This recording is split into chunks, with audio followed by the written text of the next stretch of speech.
सेवा तो करूंगा, पर उसमें रिटर्न का कोई मामला नहीं कि मैं मेरे बच्चों को पढ़ा रहा हूं तो मेरे बच्चे सेवा करें, नहीं, मैं मेरे कर्तव्य का पालन कर रहा हूं तो बस फिर कोई टेंशन नहीं होगा। लेकिन होता ये है कि हम सेवा पति की कर रहे हैं, हम सेवा सासू की कर रहे हैं, तो हमारे अंदर ये रहता हुआ मैंने करी है तो ये रिटर्न नहीं। जो आप सेवा कर रहे हो उसमें रिटर्न का कोई मामला नहीं होना चाहिए। वो आपकी सेवा कहलाएगी, नहीं तो वैयावृत्ति नहीं कहलाएगी। वही चीज वैयावृत्ति हो जाएगी, वही चीज पुण्यबंध का कारण हो जाएगा। और वहीं अगर अपेक्षा लग गई तो ध्यान रखना वो अपने आप कर्म बंधते चले जाएंगे। तो सेवा करना है कौन सी, निस्वार्थ भाव से सेवा करना है, बिना किसी शर्त के सेवा करना है, बिना किसी भी बात के आपको सेवा अगर करते चलोगे तो निश्चित रूप से ये अजूबे हैं। मैं तो चाहता हूँ आप लोगों को, वैसे मैं लिखवाता बहुत हूँ, चतुर्मास में भी बहुत सारी चीजें लिखवाऊंगा। जैसे अभी हाल लिखवाया क्या है मैंने आपसे, अपनी अपनी जिम्मेदारियों को लिख के लाओ। अब मैं ये बोलूंगा आप अपने जीवन के 7 अजूबे लिख के लाना, फिर और आगे बोलूंगा चिंता नहीं करना, पेन कॉपी कागज रख लेना, एक पेन और एक कॉपी तो खरा आपकी खत्म कर ही दूंगा मैं लिखवा कर आपसे। तो 7 अजूबे, अगर आपको लगता है इसमें शर्त नहीं रख रहा हूं कोई बात नहीं, लेकिन हाँ जिम्मेदारी और कर्तव्य उसमें तो शर्त है। एक और कंडीशन अभी बाद में रखूंगा, वो भी जरूर चाहिए मेरे को सबसे, है ना। अभी जितने लोगों के नाम आए मैं तो मानता हूँ वही मेरे सच्चे और अच्छे और पक्के क्या कहलाए, जुड़े हुए मुझसे, नहीं तो बाकी तो सब दिखावा है और छलावा है। बाकी जितने लोग हैं सब दिखावा कर रहे हैं और छलावा कर रहे हैं। ठीक, तो 7वां अजूबा क्या, प्रेम करना। फिर से रिपीट कर रहा हूं, क्या, देखना, सुनना, सोचना, महसूस करना, हंसना और स्पर्श और फिर प्रेम करना। ये 7 अजूबे उस छोटी सी बालिका ने लिखे। एक 2 जगत होते हैं, एक बाह्य जगत और अंतर जगत। ये 7 अजूबे तो उस बालिका के बताए। मैं 7 अजूबे और बताता हूं जो बाह्य जगत और अंतर जगत के 7 अजूबे। सबसे पहला ज्ञान का किला। सबसे पहला अजूबा ज्ञान का किला। आपके पास ज्ञान है तो ये मान के चलना वो अजूबा है, क्योंकि सब मिलता है सबके पास, पर सच्चा ज्ञान नहीं मिलता। ये ज्ञान का किला है तो आप सब कुछ है। दूसरा पवित्रता का महल। उस बालिका ने तो जो बताया सो बता दिए, वो तो बीच में रख दिए, लेकिन और आपके बीच में रखना। दूसरा है पवित्रता का महल। अगर आपके पास पवित्रता है तो ये मान, क्योंकि मैंने उससे जोड़ा है आप लोगों के साथ जो है ना, उससे इसको जोड़कर आप लोगों के बीच में रख रहा हूं। मैंने ज्ञान का किला माना है और आप लोग वो ताजमहल को मानते हो अजूबा। मैं बोल रहा हूं पवित्रता का महल। अगर आपके पास पवित्रता का महल है वो अजूबा है। तीसरा मैं बोल रहा हूं काय का, तो तीसरा बोल रहा हूं शांति का टावर। क्या बोल रहा हूं, वो टावर कोई बताता है टावर अजूबा है। मैं बोल रहा हूं आपके पास शांति है तो वो बहुत बड़ा टावर है। आप सब कुछ जीवन में आगे बढ़ते चले जाओगे। उस शांति का टावर आपके जीवन में होना चाहिए। चौथा, वो मूर्ति सुना है, कोई सी मूर्ति हैगी एक अजूबे में, है ना। हाँ, वो हमारी उसने क्या नाम उसने बता ही दिया, ऐसी मूर्ति है, खड़ी हुई मूर्ति है। तो वो मूर्ति तो उसको जोड़ा सुख की मूर्ति। काय की मूर्ति? अगर आपके पास सुख की मूर्ति है तो ये भी एक अजूबा है। और एक फाउंटेन है, सुना है ना। तो मैंने उसको जोड़ा आनंद का फाउंटेन। काय का फाउंटेन? आनंद का फाउंटेन। और फिर उसके बाद एक मंदिर है, तो मैंने उसको जोड़ा प्रेम का मंदिर। प्रेम का मंदिर। और फिर 7वां है शक्ति का पुंज। ये 7 अजूबे ये बाह्य जगत को बताने वाले हैं, और अंतरंग जगत के अजूबे और आपके बीच में रख रहा हूं। ये बाह्य जगत की बात है, लेकिन यहाँ पर दीदी लोग बैठी हैं, क्योंकि अब आप ही आप लोगों के लिए बोल दिया प्रवचन, तो वो दीदी लोग जो त्यागी व्रती लोग बैठे हैं उनके लिए भी तो कुछ सुना दूं, क्योंकि कुछ अच्छे और ऊंचे लोग भी बैठे हैं। अब उन ऊंचे लोगों के लिए भी तो कुछ ना कुछ नाश्ता दे दूं, नहीं तो फिर ऐसे ही प्रवचन हो जाएगा। तो कुछ उनके लिए जो कुछ सजोया है, जो कुछ बनाया है, वो 7 अजूबे उनके लिए भी। ये थे बाह्य जगत के 7 अजूबे। अब अंतरंग जगत के अगर 7 अजूबे बोलता हूं तो वास्तविकता में हम मोक्ष मार्गियों के जीवन में अगर ये 7 अजूबे आ जाएंगे तो ये निश्चित मान के चलना हमारा जीवन बहुत जल्दी भगवान बनने के स्थान पर आ जाएगा। हम भी बहुत जल्दी भगवान बन सकते हैं। सबसे पहला अजूबा मौन रहना। हे मोक्ष मार्गियों, जितना मौन रह सकते हो, जब मौन रहोगे तभी आप अपने आप तक पहुंच पाओगे। अपने आप तक पहुंचना है तो जीवन का अजूबा होता है, क्योंकि हम सब कर सकते हैं लेकिन मौन नहीं रह पाते हैं। मौन रहो आप, जितना कम बोलोगे उतना अच्छा है। आकाश ऋषि को देखो कितने कम शब्दों में अपनी बात रखते थे। ये पहला अजूबा है। दूसरा अजूबा एकांत में रहना। आप जितना एकांत बनाओगे उतना अपने आप तक आओगे। ये सब मोक्ष मार्गियों के लिए बोल रहा हूँ, मैं आप लोगों के लिए नहीं बोल रहा हूँ, चिंता नहीं करना। इतनी देर आपके लिए था, उधर मेरा ऑडियंस उधर भी बैठे, उनके लिए बोल रहा हूँ। दूसरा, दीदी एकांत में रहना। आप जितना एकांत बनाओगे अपने आप में तो पहुंच पाओगे, एकांत नहीं तो जीवन में आप अपने आप में नहीं आ पाओगे। तीसरा, कर्मेंद्री जीत, बिल्कुल ये मान के चलना। क्या एकांत में आप, तीसरा बोल रहा हूं, कर्मेंद्री जीत। कर्मेंद्री जीत मतलब ये भी आत्मा की बहुत पावरफुल स्टेज है। अर्थात इंद्रियों को जीतना, पांचों इंद्रियों को जीतना। थोड़ा थोड़ा रोज जीतो, पर इंद्रियों की गुलामी से बचो और जितेंद्री बनो। इंद्रियों की गुलामी से बचो और जितेंद्री बनो। भले थोड़ा थोड़ा जीतो, लेकिन निश्चित रूप से आपको जीतना है। जब आप कर्मेंद्री जीत बन पाओगे, ये अजूबा है, मोक्ष मार्ग में ये होना चाहिए, निश्चित मान के चलना। चौथा, मेरी आत्मा निराधार हूं। मैं कैसी हूं? मुझे किसी की आवश्यकता नहीं है, ये एक अजूबा है। मुझे किसी की आवश्यकता नहीं है, मुझे बाजू में जो बैठी दीदी है उसकी भी आवश्यकता नहीं है। इस संसार में कोई मेरा नहीं है, बस मेरी आत्मा है। 2-5 मिनट तो इस अजूबे के साथ अपने जीवन को जी लें कि मेरी कोई मित्र नहीं है, मेरा गुरु भी नहीं है, मेरे प्रभु भी नहीं है, मेरा कौन है? मेरी आत्मा है। बस ये 5 मिनट के लिए अगर मेरी आत्मा है तो ये मान के चलना, ये भी बहुत बड़ा अजूबा हो जाएगा। मौन में रहना, एकांत में रहना और कर्मेंद्री जीतना, और मैं निराधार हूं, मुझे किसी की कोई आवश्यकता नहीं है। और पांचवा, साक्षी होकर देखना, मतलब अपने आप को ड्रामे के रूप में देखना, दूर खड़े हो जाना। और जो मैंने भी हाल बोला था आपको कि अपने जीवन का अवलोकन करना, गृहस्थों से ज्यादा मोक्ष मार्गी को अपने जीवन का अवलोकन करना चाहिए कि मैं कहां हूं, क्योंकि इनका तो कोई लक्ष्य ही नहीं है, लेकिन हम सबका तो लक्ष्य है। तो हम सबको उस लक्ष्य पे पहुंच पा रहे कि नहीं पहुंच पा रहे हैं, उस पर हमें जरूर ध्यान देना चाहिए। एक वो अवलोकन हमारे जीवन का होना चाहिए, उसको मैंने नाम दिया साक्षी भाव पूर्वक देखना। साक्ष कौन है? हमारी आत्मा है, हमारे परिणाम है। हम अपने परिणामों को झांके कि हम किस प्रकार से कर रहे हैं, क्या परिणाम चल रहे हैं, उन परिणामों को टटोलना। और छठवा, परमात्मा से मात्र प्रेम करना, परमात्मा को देखना। और सब कुछ कोई है तो वो परमात्मा है, परमात्मा के बिना कुछ भी नहीं है। आत्मा तो है ही, लेकिन वो परमात्मा भी सब कुछ है।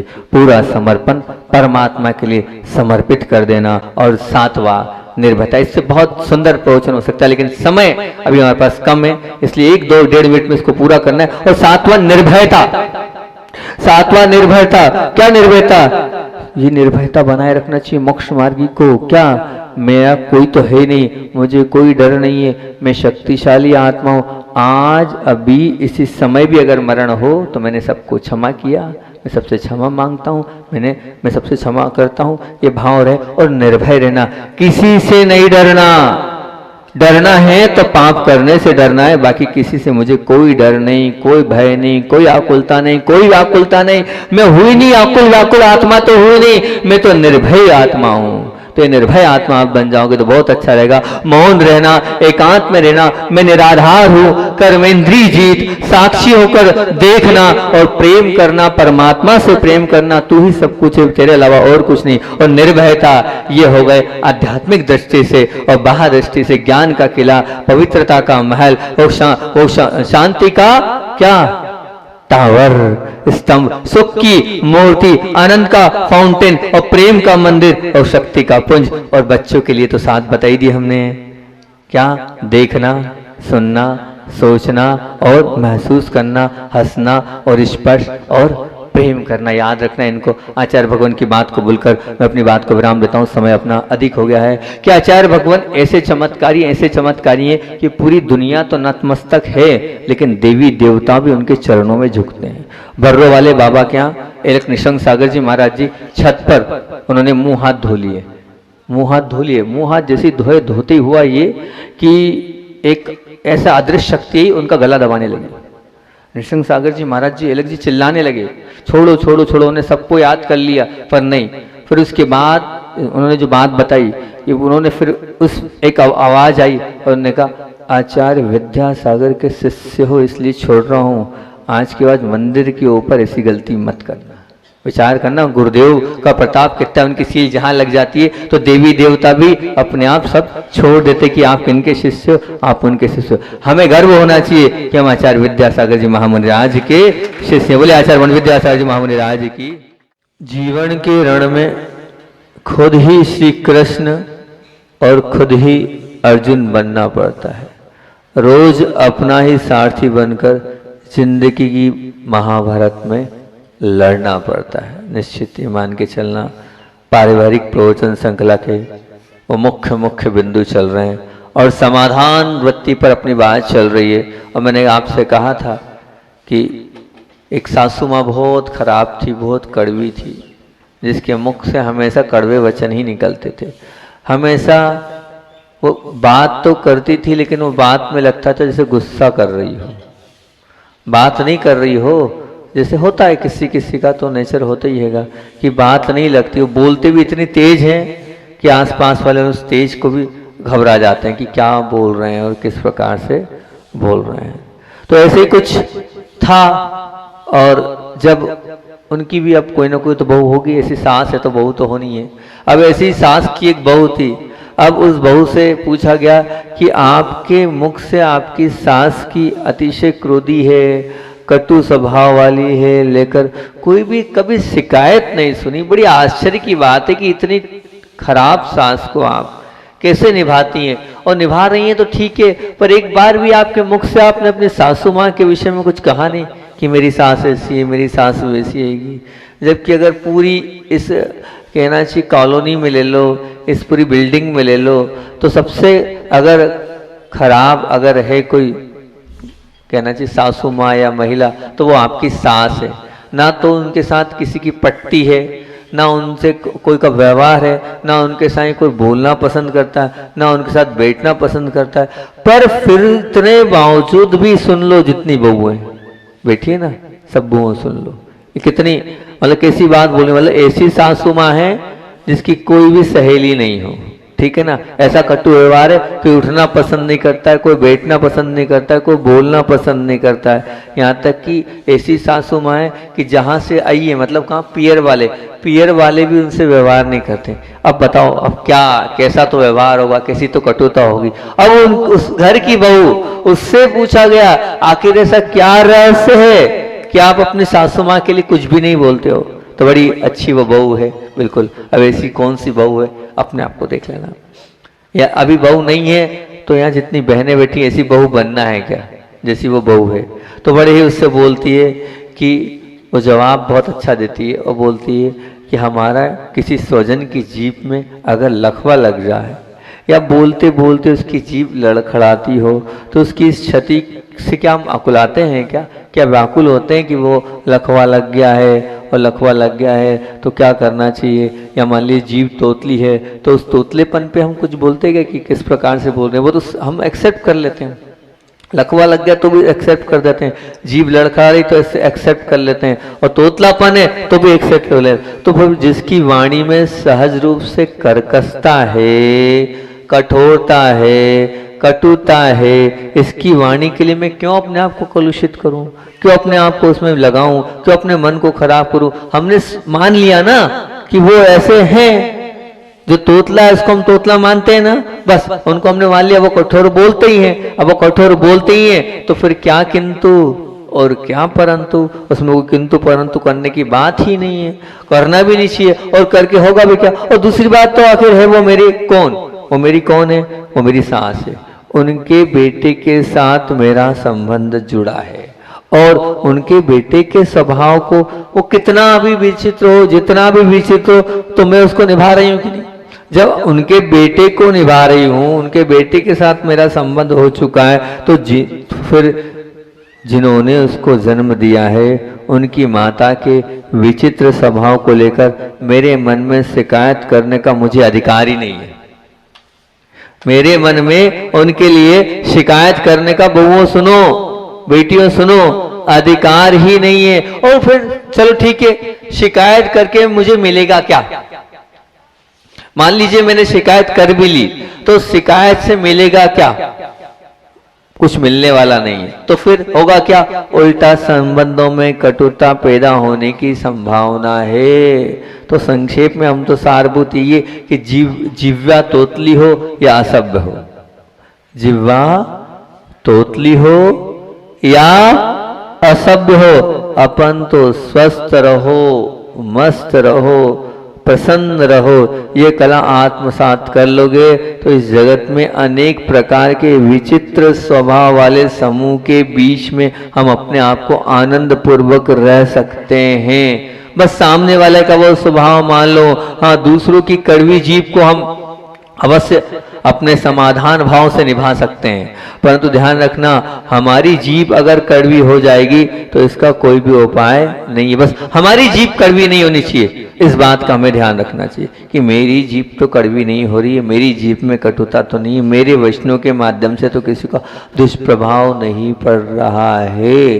तो मान लेना अगर सासू ऐसी है और वो व्यवहार में भी ऐसी है और बात बात में भी टोकती है, बात बात में भी आपको परेशान करती है, तो आप विकल्प मत करना। वो घर के बड़े सदस्य हैं और घर के बड़े सदस्य होने के बाद वो आपको बताती है तो कुछ न कुछ अच्छाई के लिए बताती होगी, कुछ न कुछ अच्छा से छिपा होता है। एक बार वीर सागर जी ने बोला आचार्य श्री जी के लिए, कुछ कमेटी के लोग थे, अच्छा लगा मुझे वो प्रवचन बोला, तो उन्होंने बोले ध्यान रखना पूज्य गुरुदेव की सोच, हमारी सोच जहाँ पर ख़त्म होती है वहाँ से उनकी सोच चालू होती है, वहाँ से उनकी सोच प्रारंभ होती है। इसलिए अगर बड़े कुछ बोल रहे हैं तो उसमें किंतु परंतु नहीं करना चाहिए। वो बहुत सोच समझ के बोल रहे हैं, उनके ऐसे बाल सफ़ेद नहीं होंगे, उनका भी तो अनुभव है, उन्होंने भी कुछ सीखा और समझा होगा तो वो बोल रहे हैं। अब बस ये है कि अगर उनका तरीका तेज तर्राट वाला है, कड़क वाला है तो कोई बात नहीं है, तो है। मैं तो ये मानता हूँ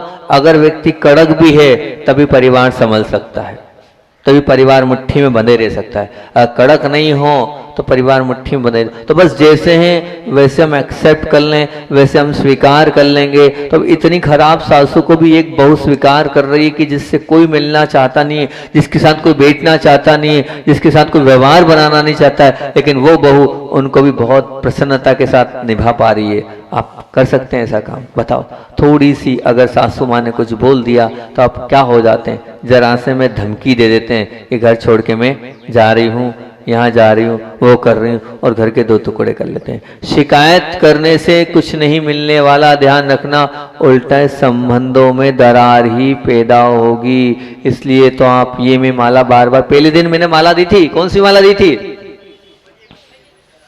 मुझे किसी से कोई शिकायत नहीं है।